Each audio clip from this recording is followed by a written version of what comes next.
Good morning students. આજે ગયા સેશનની અંદર આપણે છઠ્ઠું યુનિટ પૂરું કર્યું ટેક્સ્ટ બુકનું. આજે આપણે આપણી આમ કહીએ ને કે સપ્લિમેન્ટરી બુક ડોલ્ફિનમાં જઈએ છીએ.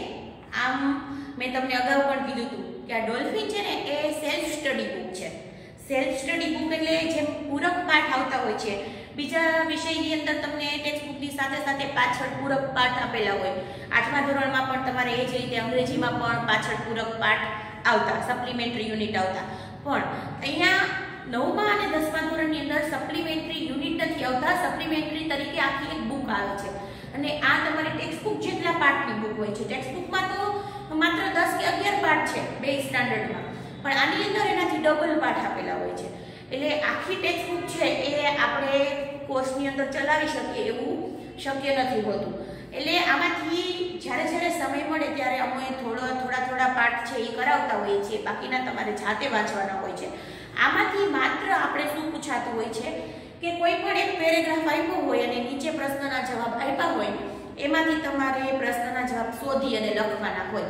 એટલે તમે કદાચ આ ન વાંચ્યા હોય પાઠ તો પણ તમે એવું માની શકો કે કોઈ ટેક્સ્ટ બુકની બહારનો પેરેગ્રાફ છે અને એ પેરેગ્રાફને જાતે સમજી અને એમાંથી જવાબ ગોતવાના છે.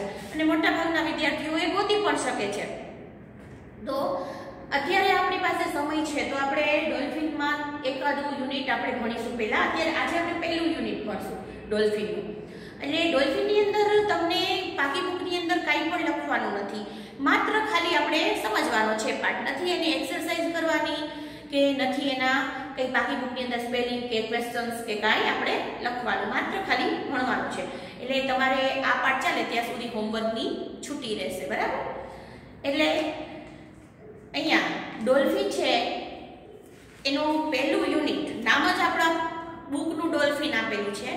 અને એમાં પહેલા જ યુનિટમાં પહેલું એ પણ પાઠ કેનો છે? ડોલ્ફિનનો, ડિયર ડોલ્ફિન્સ. હવે ડિયર ડોલ્ફિન્સ એટલે વહાલી ડોલ્ફિનો. હવે એની અંદર જેમ આપણે પ્રી ટાસ્ક ને આવતું એમાં પ્રી ટાસ્ક નતા પણ તમને ડોલ્ફિન દોડતા શીખવાડેલી છે. પાછળ એક ડોલ્ફિન માટેનો જોક આપેલો છે. અને પછી ત્રીજા વિભાગથી આપણો ડોલ્ફિનનો પાઠ શરૂ થાય છે. એટલે આપણે ડાયરેક્ટ ત્રીજા વિભાગથી આપણે પાઠ છે એને શરૂ કરશું. માત્ર તમારે ભાષાંતર સમજવાનું છે. અને ખાસ આમાં છે ને ગ્લોસરી પાછળથી તમને જેમ ટેક્સ્ટ બુકમાં આપેલી હોય ને એવી રીતે ગ્લોસરી ન આપેલી હોય. આમાં તમને પિંક કલરથી અથવા તો નવી કોઈને હોય તો ઓરેન્જ કલરથી શબ્દો આપેલા હશે અને બાજુમાં અંગ્રેજી શબ્દ અથવા ગુજરાતી શબ્દ કાઉન્સમાં આપેલો હશે. એટલે એ ગ્લોસરીના શબ્દો છે, બધા નવા શબ્દો છે. જો ગુજરાતીમાં અર્થ આપેલો હોય તો એનો ગુજરાતી અર્થ યાદ રાખવાનો છે તમારે, તો જે અંગ્રેજીમાં અર્થ આપેલો હોય એ સિમિલર વર્ડમાં તમારે. આમ તો ડોલ્ફિનનું અત્યારે કાંઈ નથી પૂછાવાનું સિમિલર વર્ડ, એટલે તમારે અત્યારે સિમિલર વર્ડ કરવાની કંઈ જરૂર નથી. અને આમેય સરકારે જે કોર્સમાં જે કાપ મૂક્યો છે એમાંથી આપણે ડોલ્ફિનના અડધા યુનિટ કાઢી નાખ્યા છે, એટલે 1 થી 11 સુધી જ રાખ્યા છે, પાછળના કાઢી નાખ્યા છે. એટલે એ પણ તમારે કામ અડધું થઈ જાય. 1 થી 11 યુનિટની જ તૈયારી વાર્ષિકમાં કરવાની હોય. પણ અત્યારે તો આપણે 6 માસિકમાં તો 1 થી 5 જ યુનિટ રાખ્યા છે. એટલે 1 થી 5 યુનિટ છે એને તમારે ખાલી વાંચી લેવાના. એકવાર ખાલી નજર ફેરવશો તો પણ ઘણું બધું આવડી જશે. અને કદાચ કોઈ વિદ્યાર્થી પાસે આ ડોલ્ફિનની બુક ના હોય તો પણ જરાય ટેન્શન લેવાની જરૂર નથી. એ તમને પેરેગ્રાફ ઉપર આપેલો જ હશે, એને વાંચશો ને તોય તમને એના જવાબ એમાંથી મળી જશે. પણ જેની પાસે ડોલ્ફિન હોય એ એક વખત પાઠ ખાલી રીડ કરી નાખે. ચલો આપણે શરૂઆત કરી દઈશું. Major facts about dolphins. Major fact એટલે મુખ્ય હકીકત. ડોલ્ફિન વિશેની થોડીક મુખ્ય હકીકત છે જે કદાચ આપણે જાણતા હોય કે ન પણ જાણતા હોય એ આપણે અહીંયા ભણવાની છે. એમાં પોઈન્ટ કરીને આપેલા છે 1 to 12 પોઈન્ટ કરીને. તો પહેલો પોઈન્ટ છે ડોલ્ફિન આર મેમલ્સ. મેમલ્સ એટલે શું થાય? સસ્તન પ્રાણી. તમને ખબર છે?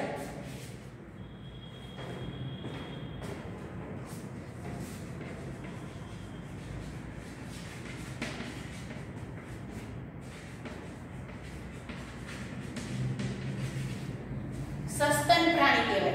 જેમ જળચર પ્રાણી, ભૂચર પ્રાણી એમ વિભાગ હોય, એમ સસ્તન પ્રાણી, પક્ષી આવા પણ વિભાગ હોય. વિજ્ઞાનની અંદર તમે ભણ્યા છો.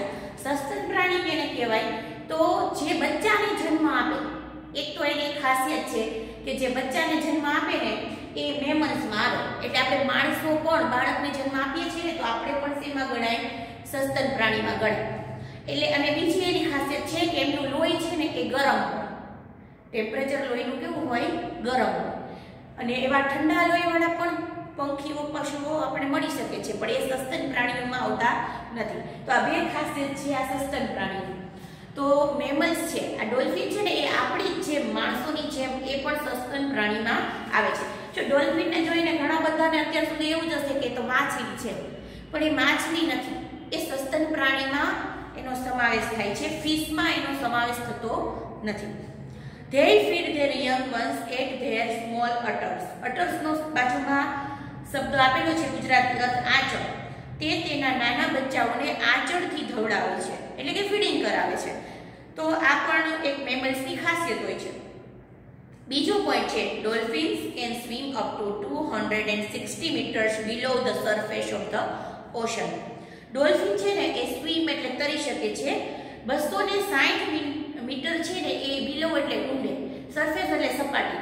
દરિયાની જે સપાટી હોય છે ને ઉપલી સપાટી, એ સપાટીથી 260 મીટર નીચે ઊંડે સુધી એ ડોલ્ફિન છે ને એ દરિયાની અંદર તરી શકે છે. Although they are mainly shallow divers. Although છતાં પણ એ મુખ્યત્વે મેઇનલી એ ડ્રાઈવર્સ એટલે તરવૈયા અને સોલો એટલે નોટ ડીપ એટલે ઊંડું ન હોય એવું છીછરું જેને આપણે કહીએ તો છીછરા પાણીના તરવૈયા છે. એટલે એ ઊંડે સુધી તરી શકે છે, 260 મીટર સુધી દરિયામાં ઊંડે જઈ શકે છે, પણ મોટા ભાગે એ ઉપરને ઉપર ઉપલા સ્તરની અંદર જ તરતી હોય છે, નીચે ઓછી જતી હોય છે. એને છીછરા પાણીના તરવૈયા પણ કહેવામાં આવે છે. ત્રીજું, dolphin can stay up to 15 minutes under water. Dolphin છે ને એ 15 મિનિટ સુધી પાણીની અંદર રહી શકે છે. However, they usually stay there only a few minutes while diving. However, જોકે તેઓ યુઝ્યુઅલી સ્ટે એટલે સામાન્ય રીતે અંદર રહે છે ઓનલી ફ્યુ મિનિટ, માત્ર થોડી મિનિટો માટે જ. while diving એટલે જ્યારે એ ડાઇવિંગ કરતી હોય, કૂદકાઓ મારતી હોય, પાણીમાં તરતી હોય ત્યારે એ થોડી મિનિટ માટે જ અંદર રહે છે. જો તમે ઘણી બધી વખત ટીવી ઉપર જોયું હોય કે કોઈ લાઈવ ડોલ્ફિન શો પણ જોયા હશે આમાંથી, તો એમાં તમે જોતા હશો કે ડોલ્ફિન છે ને એ પાણીની સપાટી પર થોડી વાર ઊંચે આવે, વળી કૂદકો મારીને અંદર છે, વળી ઉપર આવે, વળી અંદર છે. તો આવું શું કામ કરે છે? એ તો 15 મિનિટ સુધી પોતાનો શ્વાસ રોકીને જ અંદર રહી શકે છે પાણીની અંદર, પણ આવું એ કરતી નથી. એને શ્વાસ લેવા માટે પાણીની સપાટીમાં ઉપર આવવું પડે છે, હવામાંથી એને ઓક્સિજન મેળવવો પડે છે. એટલે એ થોડી વારે શ્વાસ લેવા માટે એ પાણીની ઉપર આવી અને પાછી પાણીની અંદર છલાંગ મારે છે. એ 15 મિનિટ સુધી પાણીની અંદર રહી શકે છે શ્વાસ રોકીને, પણ સામાન્ય રીતે એ એવું કરતી નથી. Dolphins use a technique called echolocation. હવે આ એકોલોકેશનનો અર્થ તમને આપેલો છે કૌંસમાં, પોતાના અવાજના પડઘા પરથી અંતર નક્કી કરવાની પદ્ધતિ. એટલે એનો જે અવાજ ડોલ્ફિન જે પ્રકારનો અવાજ કરે છે એ અવાજના પડઘાઓ પડે છે પાણીની અંદર, અને એ પડઘાના અવાજથી એ ડોલ્ફિન છે એ સમજી જાય છે. શું સમજી જાય છે? ટુ ફાઇન્ડ ફૂડ, ખોરાક શોધવો, and there path in the sea, અને એનો રસ્તો દરિયાની અંદર એનો રસ્તો કઈ બાજુ છે ને એ પણ એ સમજી જાય છે આ ઇકોલોકેશન પદ્ધતિથી. આ ઇકોલોકેશન પદ્ધતિ જે છે એ એક એવી ડોલ્ફિન પાસે એક એવી ખાસ પ્રકારની ટેકનિક હોય છે, આવડત હોય છે કે જે એના અવાજ ઉપરથી એકબીજાના અવાજ ઉપરથી ખબર પડી જાય છે કે દરિયામાં પડઘા પડે છે તો આ દિશામાં કે આ તરફ જ જવાનું છે, તો આ તરફ આપણે ખોરાક મેળવવા જવાનું છે. તો આ પદ્ધતિને કહેવાય છે એકોલોકેશન. પાછું છે dolphin are social animals. Dolphin છે ને એ સામાજિક પ્રાણી છે. જેમ આપણે સમાજની અંદર રહીએ છીએ, પરિવારમાં રહીએ છીએ, એમ ડોલ્ફિન પણ પોતાના પરિવારમાં અને સમાજની અંદર રહેતી હોય છે, એટલે કે બધા હળીમળીને સાથે રહેતા હોય છે. They live in group, એ ગ્રુપ્સની અંદર રહે છે, ટોળામાં રહે છે, and cooperate with one another for activities like getting food. Cooperate એટલે એકબીજાને સહભાગી થવું, એકબીજાને મદદરૂપ થવું. એક્ટિવિટી એટલે પ્રવૃત્તિ, અને like getting food getting food એટલે ખોરાક મેળવવો, ખોરાક શોધવાનો હોય તો એવી પ્રવૃત્તિઓ હોય ખોરાક શોધવા જેવી, તો એની અંદર બધા એકબીજાને હળી મળી અને એ કામ કરતા હોય છે. જો ઘણા બધા પ્રાણીઓ બીજા છે, સિંહ છે, વાઘ છે, એ બધા પ્રાણીઓ શું કરે છે, પોતાનો શિકાર હોય ને એના પર એકલા કબજો કરીને બેસે, બીજાને અડવા પણ ના દે. પણ ડોલ્ફિન છે એ એવું એકલવાયુ પ્રાણી નથી, એ સામાજિક પ્રાણી છે, સાથે મળીને ખોરાક શોધે છે અને બધા સાથે મળીને ખાય પણ છે. છઠ્ઠું છે there are 32 species of ocean dolphins and 5 species of river dolphins. જો ડોલ્ફિન બે પ્રકારની હોય છે, નદીમાં રહેતી હોય છે અને દરિયામાં પણ રહેતી હોય છે, એટલે કે ખારા પાણીમાં અને મીઠા પાણીમાં બેયમાં રહેવાવાળી ડોલ્ફિનો હોય છે. તો જે દરિયામાં રહેતી ડોલ્ફિનો છે ને એની 32 જાત જોવા મળે છે આ પૃથ્વી ઉપર, અને જે નદીમાં મીઠા પાણીમાં રહેવાવાળી જે ડોલ્ફિન છે એની 5 જાતિ, સ્પેસીસ એટલે જાતિ એટલે અલગ અલગ પ્રકાર, એટલે 5 જાતિઓ જોવા મળે છે. સાતમું છે the largest dolphin is the killer whale, જેને ઓર્કા પણ કહેવામાં આવે છે, કાઉન્સમાં આપેલું છે. એટલે કિલર વેલનું બીજું નામ શું છે? ઓર્કા. તો લાર્જેસ્ટ એટલે સૌથી વિશાળમાં વિશાળ, મોટામાં મોટી જો ડોલ્ફિન હોય તો એ છે કિલર વેલ, એનું નામ છે, જેને ઓર્કા પણ કહેવાય છે. Which can grow up to 6.1 metres long, જે 6.1 મીટર જેટલી લાંબી હોઈ શકે છે. એટલે ડોલ્ફિન છે એ નાની મોટી સાઈઝની હોય છે, અલગ અલગ જાતિમાં અલગ અલગ સાઈઝ હોય છે. એમ સૌથી જે લાંબી ને મોટામાં મોટી જે સાઈઝની ડોલ્ફિન જોવા મળે છે એ છે કિલર વેલ, અને એની લંબાઈ વધુમાં વધુ કેટલી હોય છે? 6.1 મીટર જેટલી લાંબી હોઈ શકે છે. આઠમું, the most popular dolphin is the bottlenose dolphin which can grow up to 2.5 to 2.8 meters. Most popular, જો સૌથી કોઈ પોપ્યુલર ડોલ્ફિન હોય તો એટલે પ્રખ્યાત ડોલ્ફિન હોય તો એનું નામ છે બોટલનોઝ ડોલ્ફિન, અને એની લંબાઈ કેટલી હોય છે? 2.5 થી લઈ 2.8 મીટર જેટલી એની લંબાઈ હોય છે. એ કિલર વેલ જેટલી સાઈઝમાં મોટી નથી હોતી, પણ મોટા ભાગે ડોલ્ફિન શો થતા હોય અથવા તો દરિયાની અંદર જે ડોલ્ફિનો બતાવવા લઈ જવામાં આવતી હોય, એ મોટા ભાગે આ બોટલનોઝ ડોલ્ફિન છે ને એ જ જોવા મળતી હોય છે, એટલે એ ખૂબ પ્રખ્યાત છે. 9, ડોલ્ફિન્સ આર વાર્મ બ્લડેડ. મેં તમને હમણાં પહેલા જ કીધું હતું કે સસ્તન પ્રાણી છે ને એમનું લોહી છે એ ગરમ હોય છે, એટલે અહીંયા ડોલ્ફિન છે એ પણ કેવી છે? વાર્મ બ્લડેડ, એટલે કે ગરમ લોહીવાળું પ્રાણી છે. There internal temperature is around 36 Celsius, અને એનું ઇન્ટરનલ એટલે અંદરનું જે ટેમ્પરેચર હોય છે એ 36 સેલ્સિયસ જેટલું હોય છે. તાપમાન આપણે સેલ્સિયસમાં માપીએ છીએ, તમને ખબર છે. આપણા માણસોની અંદરનું તાપમાન અને પ્રાણીઓનું બધાની અંદરનું તાપમાન અલગ અલગ હોય, પણ એ તાપમાનને આપણું શરીર છે ને એ આપણા લોહીના તાપમાનને જાળવી રાખવું જોઈએ. જો જરા કંઈ ટેમ્પરેચર વધે તો આપણને જેમ તાવ આવી જાય છે એમ તાવ આવી જતો હોય છે, અને ટેમ્પરેચર ઘટે તો પણ ઘણી બધી મુશ્કેલીઓ થઈ જતી હોય છે. એટલે ટેમ્પરેચર છે ને એ એક ચોક્કસ માપની અંદર એ કંટ્રોલમાં રહેવું જોઈએ આપણા શરીરની અંદર, તો જ આપણું શરીર છે એ વ્યવસ્થિત કામ કરી શકે. તો આ ડોલ્ફિનના અંદરનું તાપમાન પણ 36 સેલ્સિયસ હોય છે.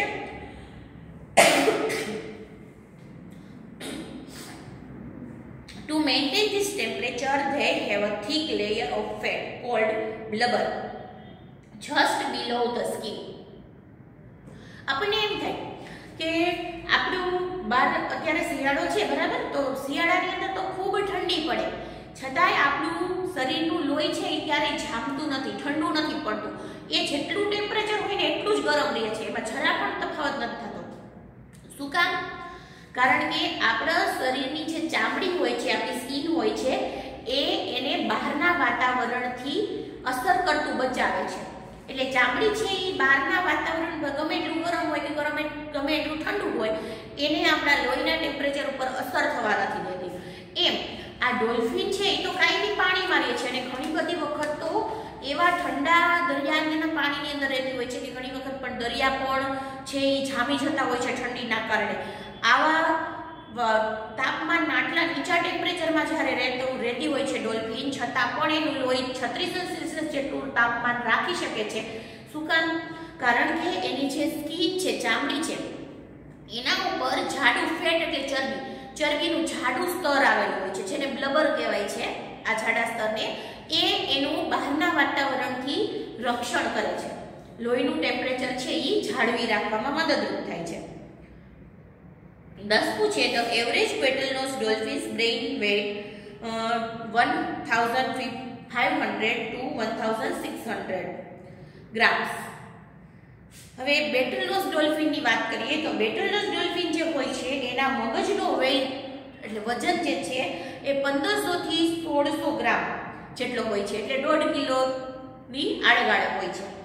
હવે આ 1.5 કિલો જે છે વજન એ અને while average human brain weight, અને જ્યારે માણસોના મગજનો વજન કેટલો હોય છે 1200 થી 1300 ગ્રામ.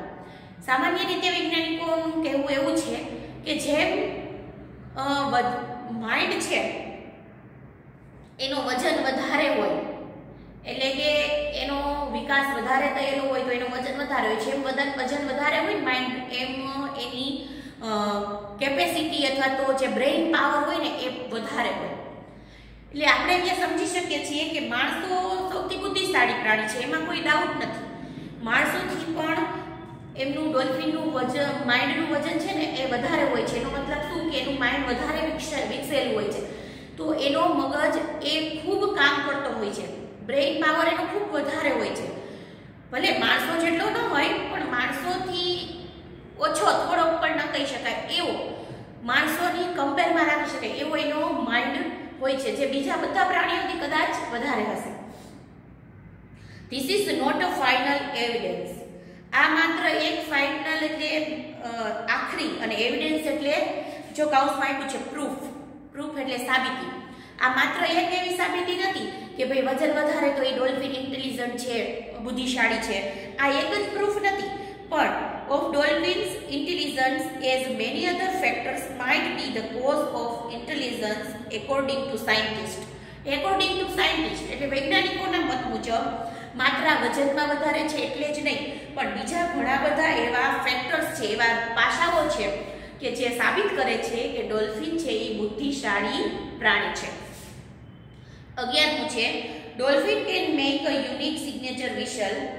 ડોલ્ફિન છે ને એક યુનિક, એક અજોડ, બીજા કોઈ એવી ન વગાડી શકે એવી અજોડ એક સિગ્નેચર, એક ખાસ પ્રકારની વિશલ સિસોટી વગાડી શકે છે, અવાજ કરી શકે છે. that may help individual dolphins recognize each other to make some other kind of conversation. Individual એટલે પરસ્પર એકબીજી ડોલ્ફિનને રિકોગ્નાઇઝ એટલે ઓળખવામાં. જો ડોલ્ફિન છે ને એકબીજીને અવાજથી ઓળખી શકે છે, તો આ એકબીજી ડોલ્ફિન છે એને અવાજથી ઓળખવા માટે અવાજ મદદરૂપ થાય છે, અને સાથે સાથે એ કન્વર્સેશન એટલે વાતચીત કરવા માટે પણ આ પ્રકારનો અવાજ છે એ ઉપયોગ કરે છે. જો એવું વૈજ્ઞાનિકો માને છે કે આપણે જેમ વાતચીત કરીએ છીએ, આપણે જે ભાષા બોલીએ છીએ, એમ ડોલ્ફિનને પણ પોતાની કંઈક ભાષા છે, એ પણ એકબીજા સાથે વાતો કરે છે. એમ અહીંયા એ આગળ પાઠમાં આવશે ત્યારે આપણે વધારે ચર્ચા કરીશું.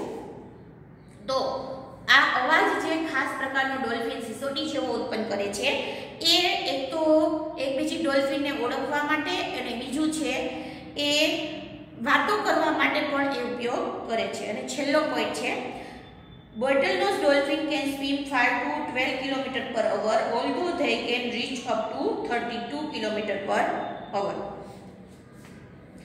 બોટલનોઝ ડોલ્ફિન છે ને એ 5 થી 12 કિલોમીટર પ્રતિ કલાક એટલે કલાકના 5 થી 12 કિલોમીટર જેટલું છે ને એ તરી શકે છે. ઓલ્ધો જોકે they can reach up to 32 km/h. 1 કલાકમાં 32 કિલોમીટર જેટલું અંતર કાપી શકે છે. ભલે 5 થી 12 કિલોમીટર પ્રતિ કલાકની ઝડપે દોડી શકે છે, પણ લગભગ એ 32 કિલોમીટર જેટલું અંતર 1 કલાકની અંદર કાપી શકે છે. આ હતા ડોલ્ફિન વિશેના થોડા અગત્યના મુદ્દાઓ, જે ડોલ્ફિનની ખાસ ઓળખ છે અથવા તો ખાસ એના માટેની માહિતી છે એ. હવે આગળ ડોલ્ફિન વિશેની બીજી માહિતી આપેલી છે એ આપણે આના પછીના આવતા સેશનમાં જોશું. માત્ર આજે તમારે ખાલી આટલો પાઠ રીડ કરવાનો છે, આમાં કંઈ પણ લખવાનું નથી. Thank you.